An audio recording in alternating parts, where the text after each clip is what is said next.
hello, Brenda. How's it going? It's going well. So happy to be here tonight. I'm Charlie Collins, co founder of Thriving Blind Academy and CCI, which stands for Charlie Collins International, and an author and a speaker. And weekly, this is episode 5. Brenda and I have been bringing a podcast out to the masses, and we're happy to be here with you tonight. Yeah, so excited to be here. Hi, everybody. My name is Brenda Hayden, and I'm founder of Time for Attend.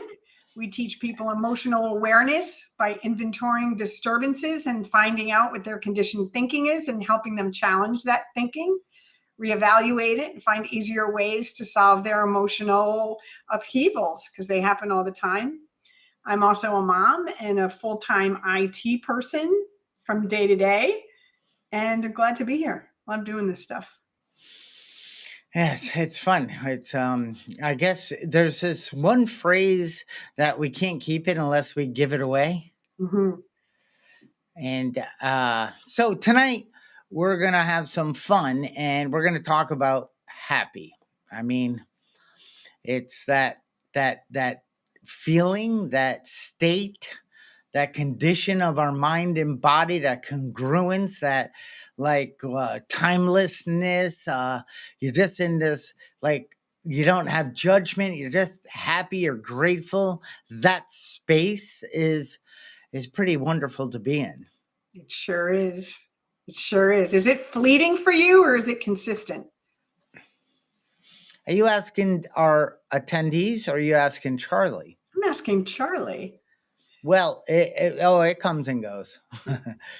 But years ago, it only came, but it wasn't happy. It wasn't gratitude. It was pleasure. Oh, I feel good now. I wonder why. There's a big difference between happiness and pleasure. Oh, yeah. Yeah. Yes. Yeah, because pleasure is something outside of me. I'm either drinking or going down a roller coaster. It's always something outside of me that gives me that. Yeah, I agree. So let's I've got to just zoom over here and open up the chat in case you guys and gals and whoever's are out there and you would like to send in a question, or you want to send in an answer to us asking a question, or you just want to say hi. What if you're on YouTube, you can do chatting, Facebook, and whatever else. I don't think LinkedIn allows it, and a couple of other platforms. So let's get down to it. Let me move this down to our first. Well, here's one of the things that we all do. I think all of us think that this is the solution to everlasting happiness. Bring it on, Charlie.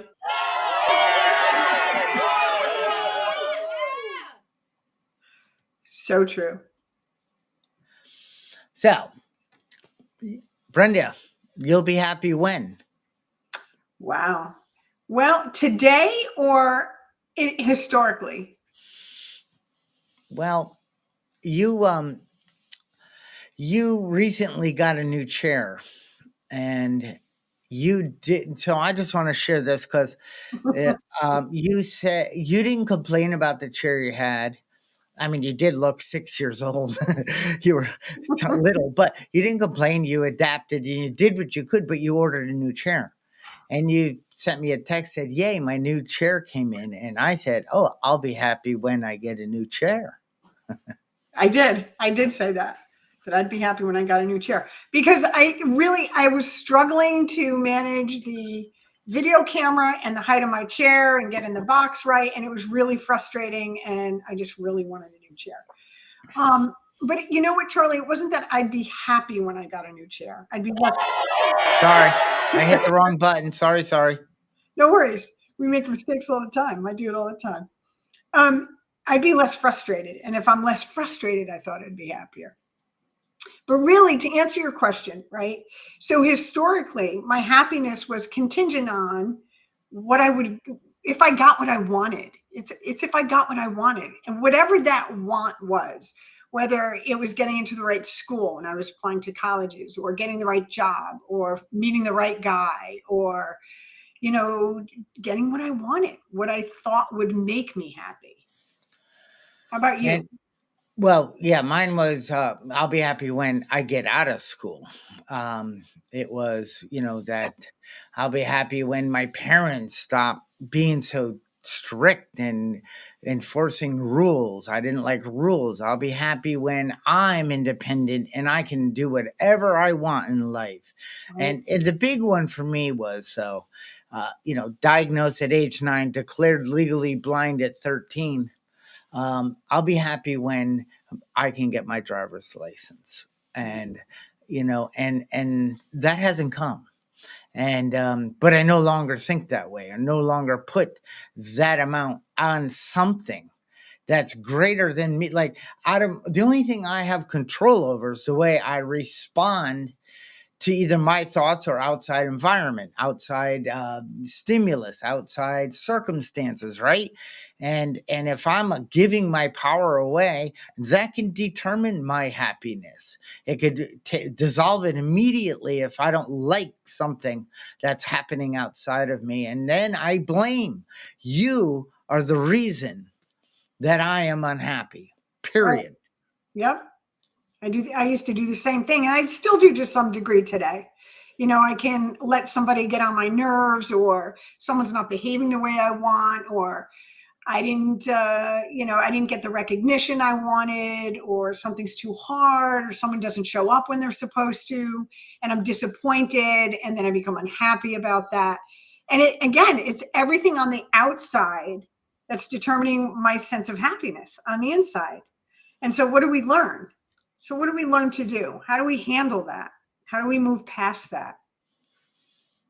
Well, I would say that first things first is are if they should, he should, she should, they should not, someday I'll, any of that language, the preceding, if when I think something outside of me, like some force, could be rain, could be the sun coming in the side of the car window, like, and what is taking me off course, really, what's knocking me away from being present. And now because when that happens, who knows what floods of other things. So today I was today, what am I saying, like a little bit ago, remember we logged in, my camera wasn't working. Yeah. Yeah. And my camera was working fine, but it wasn't on the screen. So it was just, you were there, you're like, hi, Charlie. And like, shut up. I'm irritated right now because I've transferred my power to technology and it always seems to win. So luckily there's a power button. But anyway, I caught myself, like I felt myself tensing and getting like angry, like this always happens. And it doesn't. That's a lie. It rarely happens. Yeah. And as I was getting tangled up with that, I stopped. I said, wait a minute, you know what you to do to fix this? And when I did it, what happened? The camera started working. Yeah. Yeah. When you did what? When you relaxed and you stayed in the moment. And I got present again instead of talking about all the things all my life. Oh my God, I do this wrong, all that nonsense, which it's not even happiness. Then happiness isn't even on the table. It's anger, it's frustration, it's blaming myself. It's like, gosh, why can't you figure it's amazing how that stuff just explodes the thoughts. It does. And don't you think, because at least I feel this way, is when I get in those moments where I'm frustrated, or things aren't going my way, or I'm agitated, right? And that activation, my brain starts to get activated, and I start thinking about everything else that's gone wrong in the last week, right? All of that stuff comes flooding in. It's not even about happiness, but I attach my happiness to it. Mm. Tell myself I'm not happy. This is making me unhappy. It's not making me unhappy. I'm making me unhappy. Yep. I'm attaching the meaning to that, and I'm internalizing it when it has nothing to do with my happiness. It's a circumstance that's going to pass. That's all it is. Hmm. So, I mean, I just have this preset, like everything needs to work right. And as I'm hooking things up and connecting and designing, and when I'm in a creative space, I'm pretty jacked, happy. Yeah. But when something throws a monkey wrench into it, and it's amazing. I just instantly off course, like, uh-oh. But at least because now I see it, Brenda, for years in my life, I couldn't see that because I was always in that state. What roller coaster can I go on? Who can take me in their car and go fast? How can I ride my BMX bike fast? What can I do to kind of get me going again? Because I couldn't, I couldn't go look within. I think I just wanted to say, do you notice the chat? Anything in there? I do. People can relate. Oh, Happiness. yay. So Thomas says happiness is a choice, he believes. He's dead on. He's dead on. Thank you for that, Thomas. Yeah. So let's go. Let me go back up to the slides, and hopefully I don't go into, no. See, I was just doing it again. What determines your happiness? Well, I think for me it was, Brenda, at one time I had everything that I thought was going to make me happy, and certainly I was, but I wasn't really grateful. I was a seeker, a striver, a doer, and more and more. So we had the house, the kids, my wife, had the property, the sprinkler system, all the things, the boat, the toys.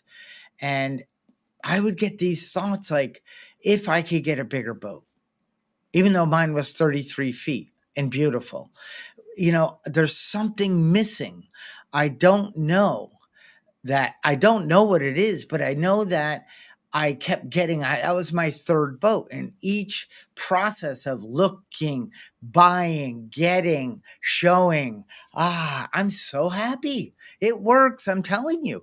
No, I mean, everyone can relate. You order on Amazon, it's like you either coming home or the box is there. That's pretty happy time. And then it's like, okay, now it's put away and no more happy. So I think that I didn't see back in the day. I didn't know how basically, Brenda, here's the deal. If you could go, not you, people, look in the mirror, and if what you're looking at is smiling back and you're okay with the way that looks in the mirror, and then, I was in a seminar and the instructor said to go home, to go back to your hotel room and go to the full length mirror naked. And I'm like, what? And if you can't love what you see, you're going to struggle with gratitude and happiness at times because it starts at home internally. It does. It does. It starts internally. I had a similar experience that you just described. There was a point in my life where I had a venture capital funded software firm. Things were great. I had an incredible home to live in. I had a timeshare in the Bahamas. I had like 3 cars. One of them was a sports car. I had money in the bank. And for all intents and purposes, on the outside, I had everything that I thought would make me happy. And you know what I started worrying about? Losing it. So here, I've gotten everything I wanted, and now what's going on is, now the fear setting. Well, what if I lose it? So is that happiness? You know what I mean? And it was an empty kind of happiness. It was completely external, and I did end up losing it all. And it was probably one of the best things that ever happened to me because it forced me to do exactly what you said, which is to go inside and learn how to love myself. Less all of the outside things that I was defining myself by. I was defining my worth by what I could show the world I had and, what I showed the world I could do. And it had nothing to do with happiness. That all has to do with what? Ego, you know? And it was a great lesson to like fall flat on my face and lose all of that and have to start over and build a different vision for myself and go internally and look differently. You know, make that decision. Thomas had said it's a choice. And it was really funny because I went from that to actually cleaning houses, which I actually love to do. But in terms of like what I was making, it was completely different. And I remember cleaning houses, and saying, wow, like I'm really happy in this moment. I was happy. You know what I mean? Yeah. Yeah. Yeah, I do. Yeah. That failure was the best thing that ever happened to me spiritually. Yeah. In terms of a lesson. Yeah.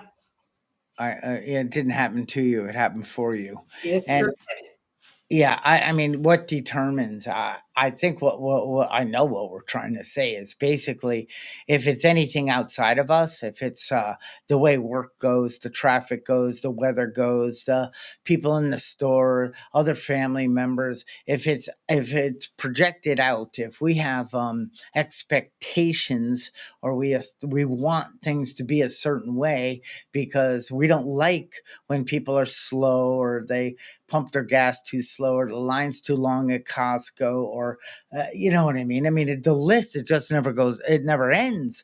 And it's like, it's always out there that I'm justified. I should be unhappy right now. I mean, that guy was an idiot. I mean, duh.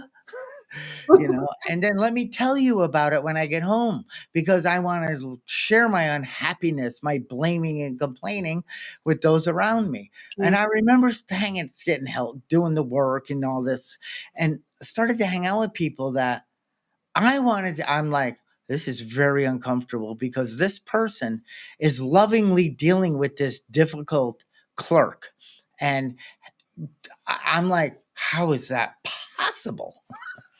And I learned over time, how to, because I was coming from a place within back then of angst, of anger, of restlessness, of, discontent, not feeling like I belonged or something. And this gentleman I was starting to hang out with was at peace. He loved himself. He Yeah. cared about people. He didn't get upset over things. He had a way to deal with it. And he went in the same guy. He came out the same guy. No happier. And he just was at peace. I'm like, teach me that. I want some of that. Yeah. Yeah. So let me go back to our slides and see what our next one is. Do outside circumstances affect your happiness?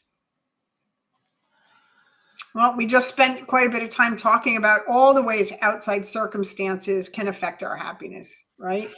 So you talked about giving our power away. I could be having a perfectly wonderful day, feeling grateful, and then something can happen and I give my power to it and suddenly I'm unhappy. Again, instead of, I confuse at times happiness with a circumstance. It's just a circumstance. It doesn't have to rob me of any happiness. That's the choice that I get to make today. Whether I'm going to engage with the circumstance, allow myself to get wrapped up in the circumstance, allow it to affect my happiness, or I'm just going to look at it for exactly what it is, a circumstance. Probably usually circumstances come into my life to teach me something. So if I can look at it like that it's here to show me something, there's something to be learned from it, then it doesn't rob my happiness. It is a choice. And maybe whatever that is, that environment, event, circumstance, maybe it's not there to do anything. It's just there. It's just a part of life. I don't need to go, well, let me figure this one out and everything. Right. For me, it's when I'm not a part of it, but I'm starting to attach to it. Like, how come that guy isn't getting angry in front of me? He should be. So I'm mad at him for not getting angry. It's like, whoa. I mean, talk about, as you said, what do you call that little sand thing you jump into? The sand thing I jump into? Remind me. The sandbox. The sandbox. Yeah, I don't get in the sandbox. I say that all the time. Just don't get in the sandbox. And especially because you're not even invited sometimes and you're still jumping in it. And if you can just redirect yourself to the present moment, like you were saying, not, you're right. You don't even have to figure it out. Just redirect yourself to the present moment. Well, I think as we, move through these principles and start recognizing, we realize I don't even need to process anything because nothing in here bothers me because it couldn't unless I give it the power. I Right. mean, whatever's going to happen, people are going to be the way they are. They're going to be quick. They're going to be slow. They're going to take forever at the credit card machine. They're going to, try to figure out how to put the gas thing in or look at the thing and tap buttons. And they've done it 100 times, but they still don't get it because that mind doesn't get technology and things. I know a few people like that. It just doesn't click. But I don't need to get angry at that or lose my gratitude or happiness because another human is being them. Exactly. And you said something really important a minute ago. You said you don't even have to really process it. And you're right. Like, it's everything isn't always happening to us. It's just happening. Yeah. And when you take the to me out of it, it's not happening to you. It's just happening. Maybe you get a chance to look at it differently and not engage with it so much.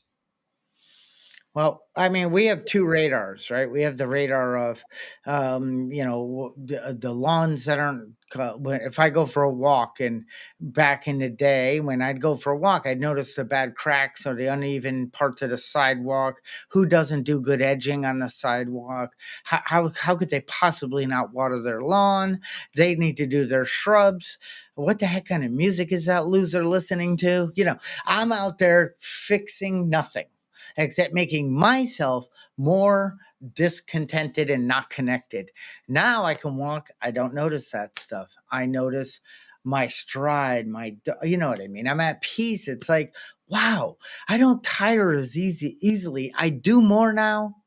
I was the Ferrari in first gear, red line most of the day, and blaming. Me too. And now I'm down. My RPMs have come way down, but I've shifted a few gears. I can get so much more done because most everything is the way it's supposed to be unless I think otherwise. Mm. Do you ever wonder why we do that, Charlie? Why we get in that mode of like always being on high alert for what's wrong? I just think yes, because I'm gonna go to maybe the morning pre-flight, how you set the stage, the intention, how you want to lock up your attitude for the day, or because we see the world as we are, not as it is. Right. Because the same world I used to be it was difficult to live in for me. Is it's the same world, but it's a completely different world So say that again. That was really important what you just said. We see the world as we are. as we are, Yeah. not So, as it really is. and what is it? I mean, my definition might be different than yours. It might be different than this. You know what I mean? So I see the world as, what's your personality? How do you think? How do you feel? How do you behave? And how do you feel throughout the day?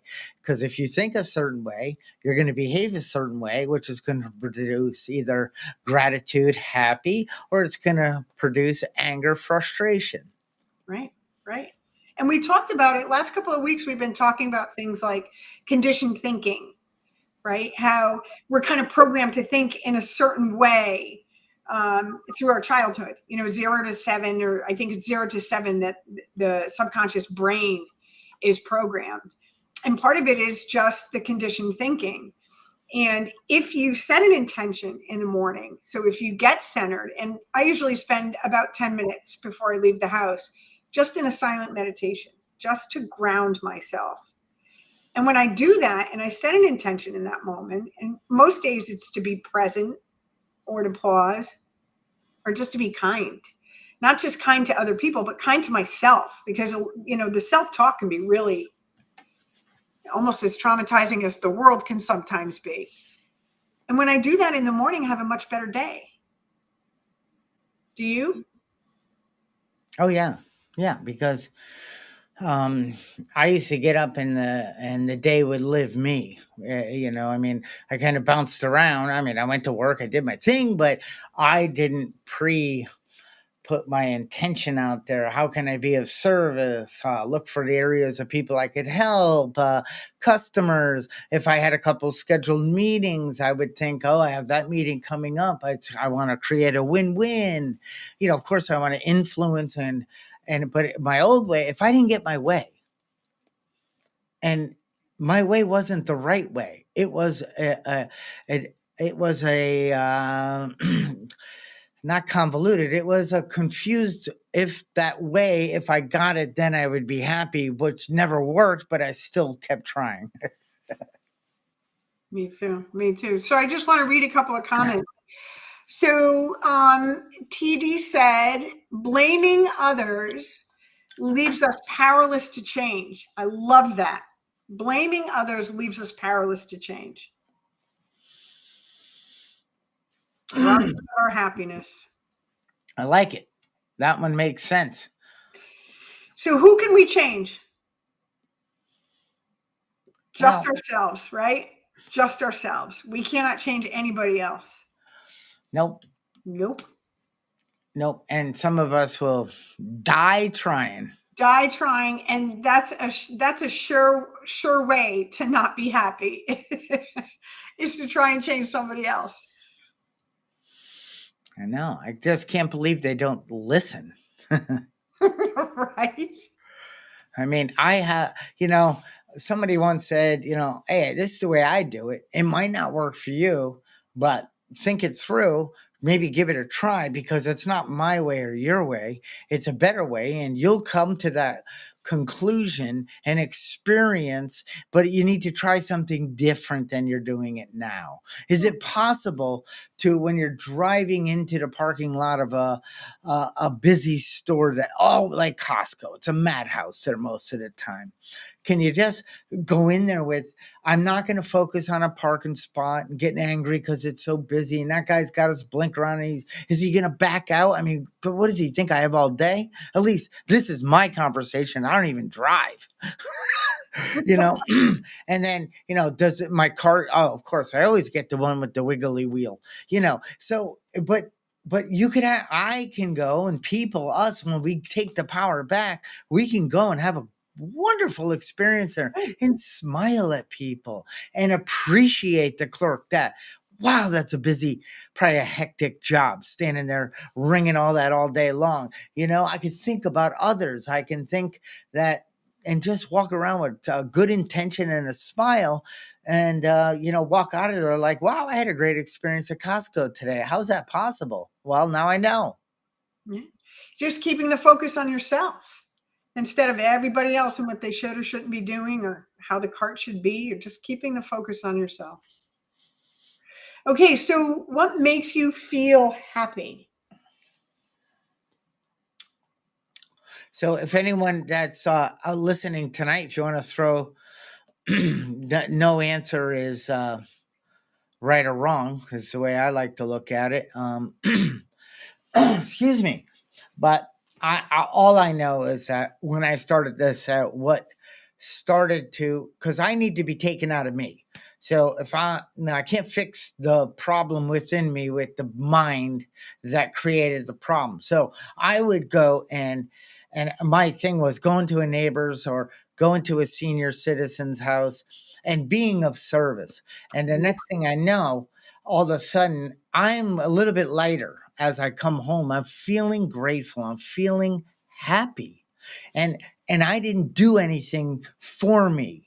I didn't try to get a faster lawn tractor or a better exhaust on the car, or you know what I mean? Anything and everything. A new guitar, and then I'll be happy. I didn't do anything but go and stop thinking of me and how can I best serve you. And all of a sudden, all that stuff was gone and I felt better. I'm like, wait a minute, how come that works so well? I agree 100%, Charlie. I do a lot of service work for that reason.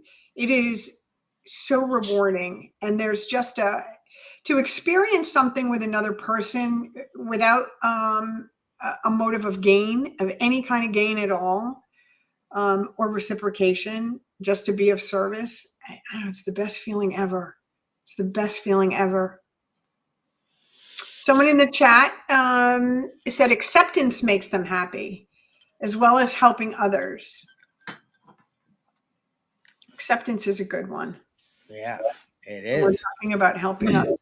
You know, I want to talk a little more about how important it is to be of service. I remember, you know, you and I are of service a lot. You know, we work with a lot of people, and it's incredibly. I grow every time I work with somebody else, and that's kind of how being of service works. Yeah.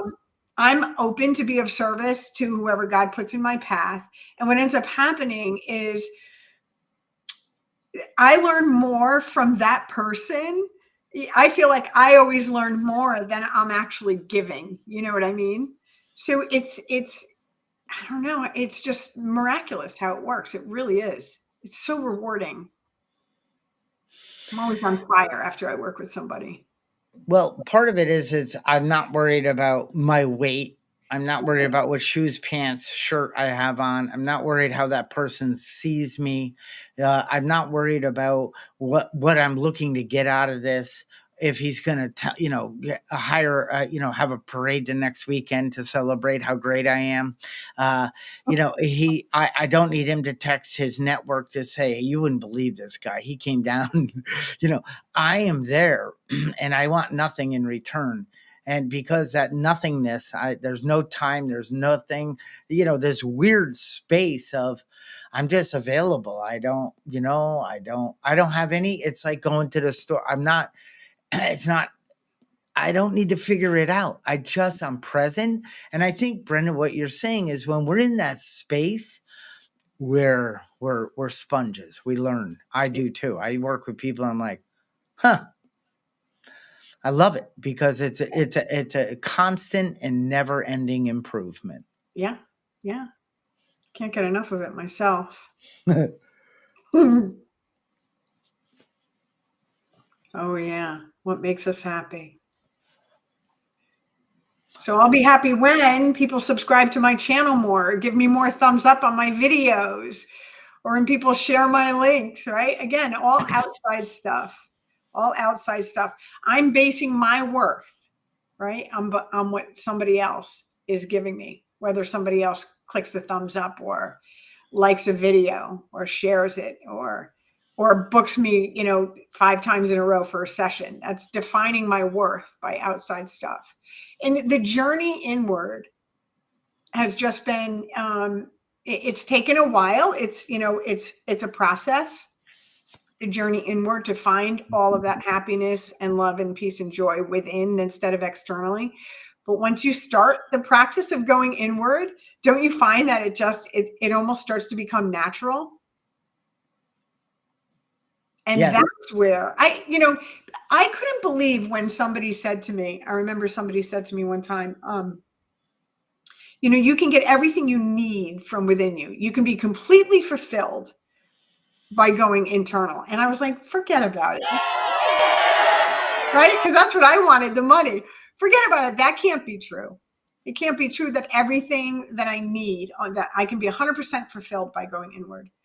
And over a period of time of meditating and taking good care of myself and pausing and going inward and asking the questions and processing and proceeding with purpose, it's happened. The fulfillment comes from within. And that's, like I said, it's a process that happened for me over time. And then as I was going through that process, and it's a process that continues for a lifetime, I slowly stopped grasping for the things outside of me for happiness.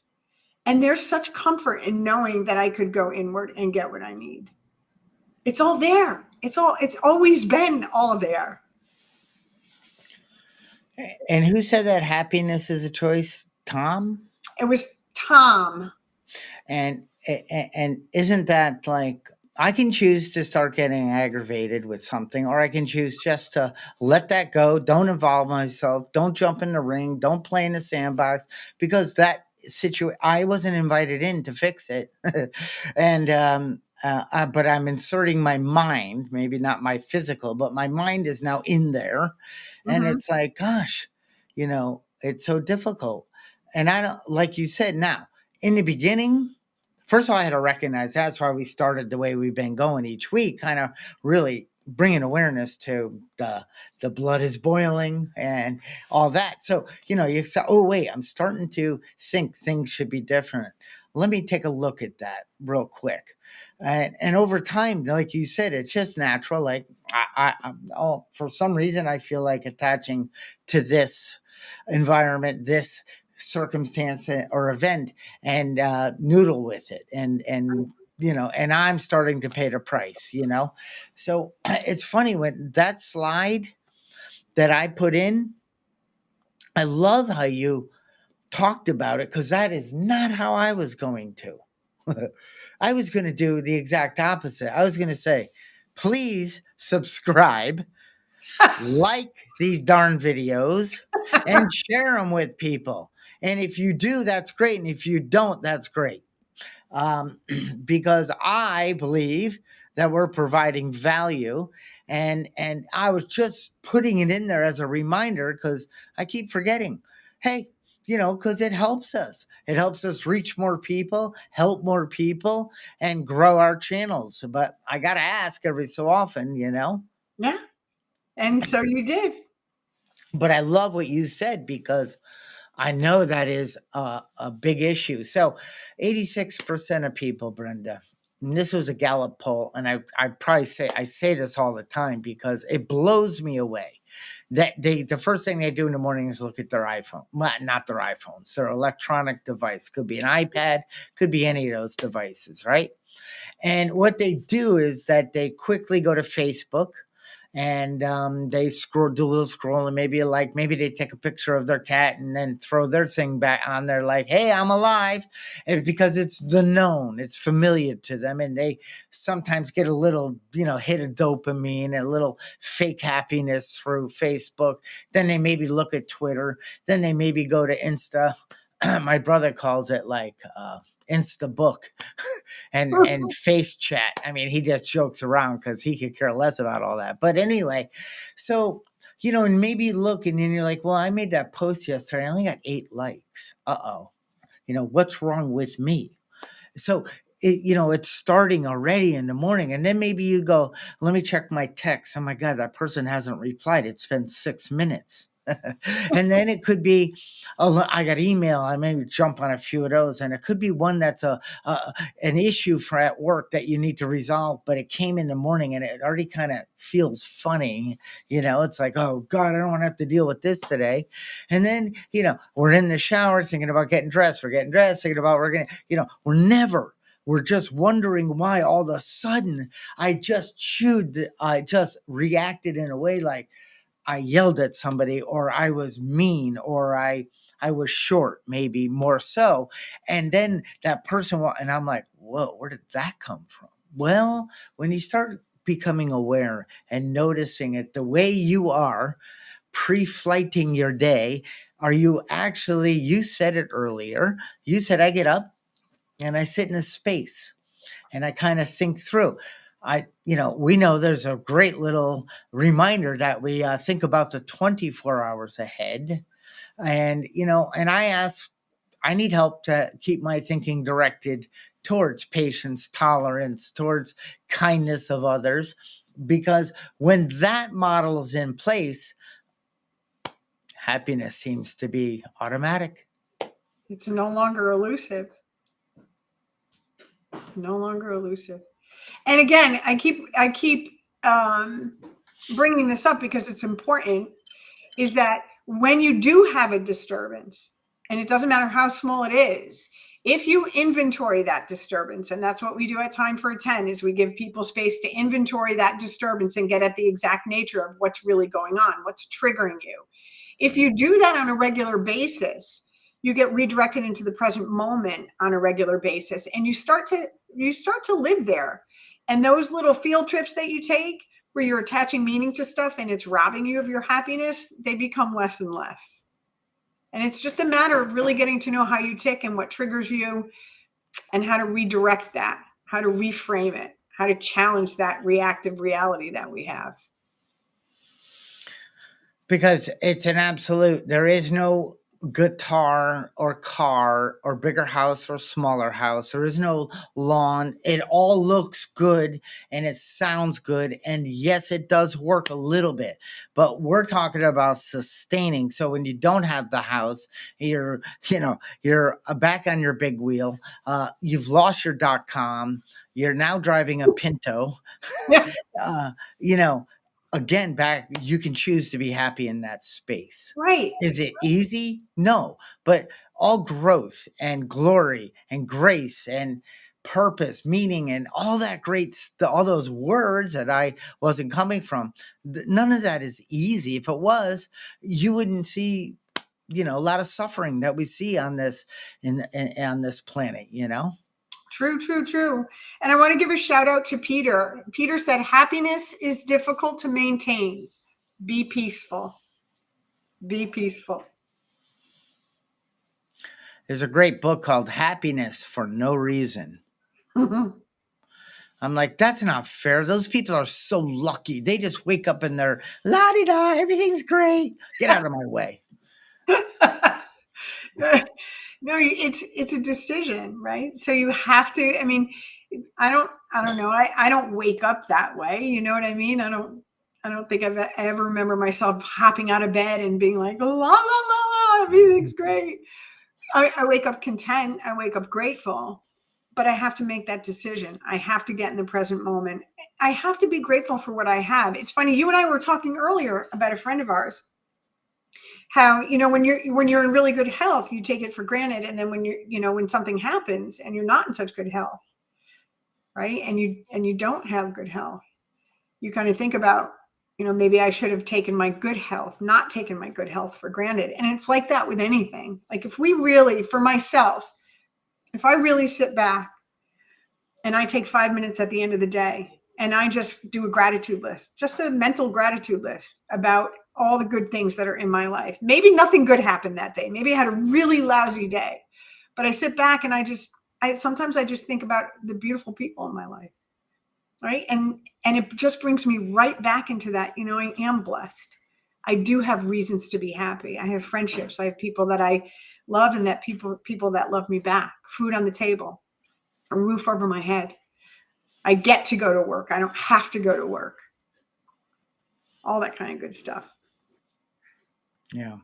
And future gratitude too is very, very, very healthy for the mind. It's seeing yourself successful, seeing yourself smiling in a situation, seeing yourself when you might need to confront something that's going to be a difficult conversation, but seeing how it's not, I need to get my way in this conversation. I am open to hearing, because what you say matters. Who you are, what you say matters. And I did not have that language it wasn't my go-to.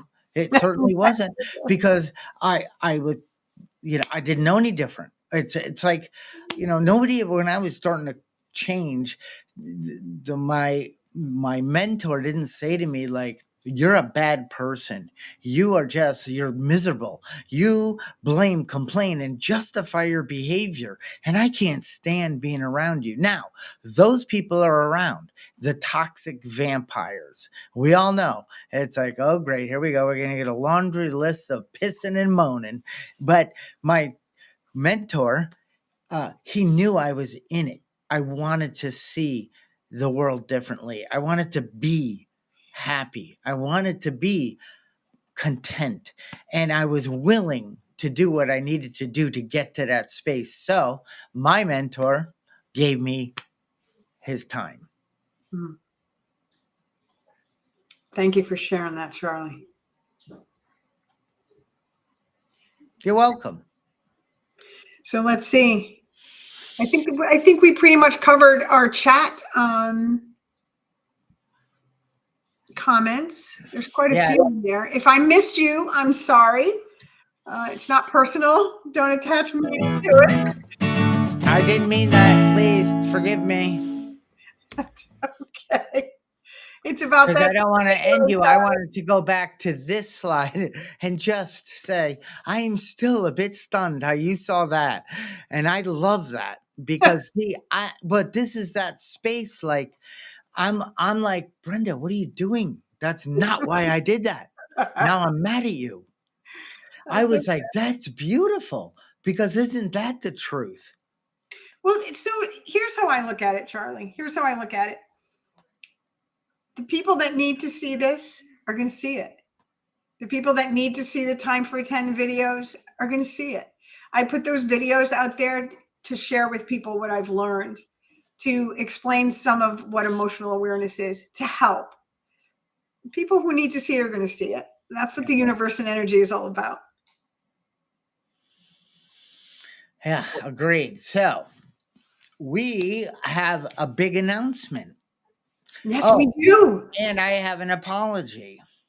I opened, well, I said we're going to have a special guest with us, and that guest is invisible. No, we were unable to secure the guest. I thought it was, but it's the next week, so all good. We're here, and but we thought because I had a couple people text and email and say, "Hey, excuse me, 6:45 p.m."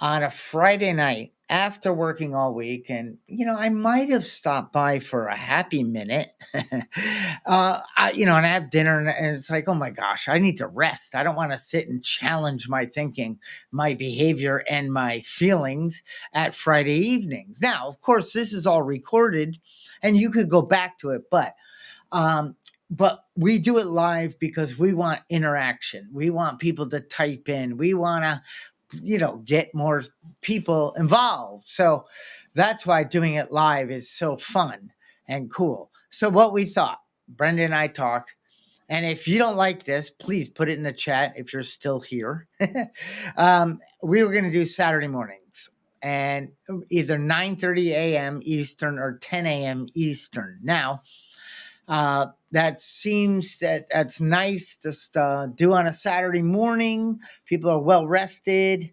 So the only way we know is we ask, we try it. If people watching or coming in kind of drops off, then we know course correct, right? Correct. Yep. So I'm going to put that out there. And Brenda, if anything came in, if nothing did, then we are going to move forward. So that means next week end, it'll be Saturday morning. Of course, I'll put it up on the platforms with the date and time and all that good stuff and our next topic. And moving forward, we're also going to ask for anyone that has any areas, topics, principles, things they want to bring to us that we could unpack on one of our live streams. Would love to unpack something for someone who's watching. And I want to give a shout out to Imagination, The Awakening. Thanks for being here tonight. I'm getting some good feedback in the chats about doing it on Saturday morning, Charlie, to let you know. Well, that's wonderful. All right. Well, let's let everybody get back to their families, the bar, wherever. And we'll end this and I will go the correct way with my down arrow and we'll call this this episode number 5 to a close. Thank you. I feel happy. Me too. Good night, Charlie. Good night, everybody. Bye-bye. Bye-bye.